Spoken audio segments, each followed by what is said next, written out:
अस्सलामुअलैकुम, मैं हूँ doctor Zeeshan Ahmed, urological surgeon और एंड्रोलॉजिस्ट। आज की जो वीडियो है इसका मकसद है कि हम यूथ्रल स्ट्रक्चर पे बात करेंगे। यह ऐसी बीमारी है जिसके अंदर नौजवान लोगों में ज़्यादातर ये बीमारी होती है। इसमें पेशाब की नाली का सिकुड़ जाना या कम्प्लीटली बंद हो जाना, इसे यूथ्रल स्ट्रक्चर कहते हैं। जिसके अंदर आप यंग मेल्स के अंदर ये या तो इन्फेक्शन से हो जाती है, STI के साथ, सेक्सुअली ट्रांसमिटेड इन्फेक्शन के साथ, या UTIs के साथ, या मेजर UTIs होते हैं, या ट्रामा हो जाए, एक्सीडेंट हो जाए, रोड साइड एक्सीडेंट हो जाए, या क्रश इंजरीज हो जाए, तो ऐसे पेशेंट के अंदर जो पेशाब की नाली है वो ब्लॉक हो जाती है। ये यूजुअली यंग पेशेंट्स के अंदर होती है, और पेशेंट जिन इलामात से प्रेजेंट होता है उसके अंदर पेशाब की थाल का कमज़ोर हो जाना, रुक रुक के पेशाब आना, ज़ोर लगा के पेशाब आना। ऐसे पेशेंट मस्ताने को खाली तो कर लेते हैं, लेकिन उन्हें पेशाब के लिए काफ़ी देर तक बैठना पड़ता है और आहिस्ता आहिस्ता पेशाब खारिज होता है। और बाज़ दफ़ा पेशाब अचानक रुक जाता है क्योंकि ये स्ट्रक्चर कम्प्लीटली ब्लाइंड हो जाता है, पूरी पेशाब की नाली को ब्लॉक कर देता है। अब इसकी जो ट्रीटमेंट ऑप्शन है वो बहुत ही सिंपल है। इसमें रिसेंट एडवांसेस भी आ चुकी हैं, जिसकी में सबसे पहले जो कंजर्वेटिव सर्जरीज हो रही थी उसके अंदर IOU है, इंटरनल ऑप्टिकल यूथ्रोटमी। इसमें कैमरा डाल के पेशाब की नाली के अंदर जो स्ट्रक्चर वाला एरिया होता है उसको ख़त्म किया जाता है कोड नाइफ के साथ या लेज़र के साथ। और इसके अलावा जो जदीद टेक्नोलॉजी आई है उसके अंदर बलून डायलिटेशन है, और बलून डायलिटेशन में ड्रग कोटेड होते हैं, और इसके साथ स्ट्रक्चर वाले एरिया में जाके उस स्ट्रक्चर को डायलेट कर दिया जाता है। इससे जो एडजेसेंट स्ट्रक्चर की इंजरी है वो मिनिमाइज़ हो जाती है और ना होने के बराबर होती है।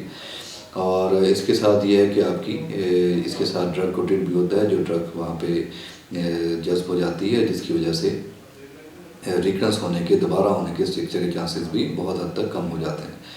और इसके अलावा ऐसे पेशेंट जिनमें 2 बार से ज़्यादा इंटरनल ऑप्टिकल यूथ्रोटमी या बलून डायलिटेशन हो चुकी हो, ऐसे पेशेंट में जो है 2 बार से ज़्यादा एंडोस्कोपिक सर्जरी नहीं करानी चाहिए, क्योंकि जितनी बार आप एंडोस्कोपिक सर्जरी करवाएंगे वो इजी है, फ्रेंडली है पेशेंट के लिए भी और सर्जन के लिए भी, तो लेकिन पेशेंट के लिए बाद में नुकसानदेह ज़्यादा होती है, क्योंकि इसके साथ स्कारिंग बढ़ती जाएगी। आपकी जो यूथ्रा है, पेशाब की नाली है मेल्स की, वो ब्लॉक होती जाती है, और रिकरेंट इंजरीज की वजह से स्ट्रक्चर का साइज़, विड्थ और डायमीटर बढ़ता जाता है।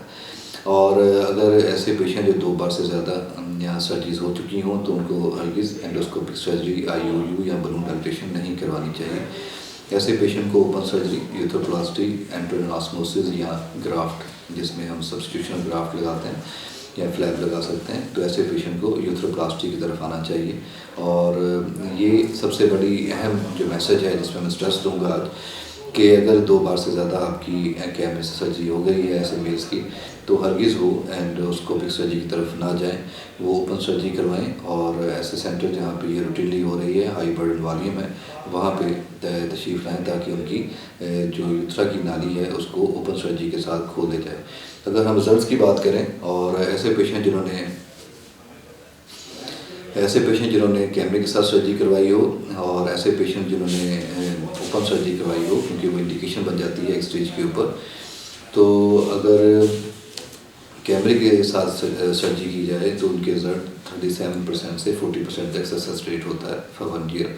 और इसके साथ उन्हें CIC या एक प्लास्टिक की ट्यूब या नेप्टन इन आउट करना पड़ता है फॉलोअप के अंदर चंद महीनों के लिए, ताकि रास्ता उनका पेटेंट रहे। और अगर ये दोबारा रिकरेंस हो जाए तो फिर दोबारा से IOU करते हैं और दोबारा से उन्हें CIC पे या नेप्टन पे रखा जाता है, ताकि वो पेशाब की नाली का डायमीटर नैरो ना हो। और ऐसे पेशेंट जिनके अंदर ये सर्जरी करनी पड़े तो इनका साइज स्ट्रक्चर का बढ़ता जाता है, जिसकी वजह से ऐसे पेशेंट में कॉम्प्लिकेशन स्टार्ट हो जाती हैं। ब्लैडर में, मसाने में स्टोन का बनना, या मसाने के अंदर डायबिटिकुला का बनना हाई प्रेशर की वजह से, और साथ में ही इन्फेक्शंस कॉमन हो जाते हैं, UTIs। और ऐसे पेशेंट के अंदर जो सबसे अच्छा ऑप्शन जो है जिनमें रिकरेंट स्ट्रक्चर बन रहे हो, यूथ्रोप्लास्टी है। इसमें हम ओरल कैविटी से आपकी जो बकलमुगज़ा है उसको इनर साइड से लेके उसके साथ ट्यूब बना देते हैं, और ओपन सर्जरी के रिजल्ट अगर कंपेयर किए जाएँ तो इसकी सक्सेस रेट 80 to 90% है, as compare to endoscopic surgery, कैमियोरल सर्जरी या IOU के अगर कंपैरिजन किया जाए। तो हर पेशेंट के लिए डिफरेंट इंडिकेशंस हैं।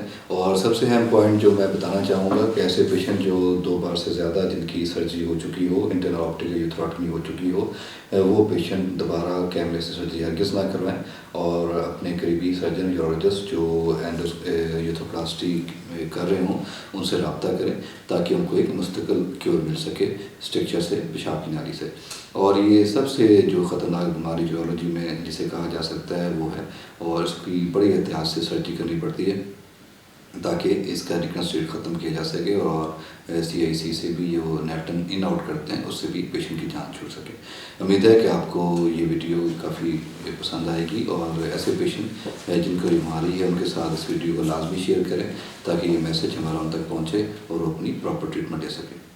Thank you so much.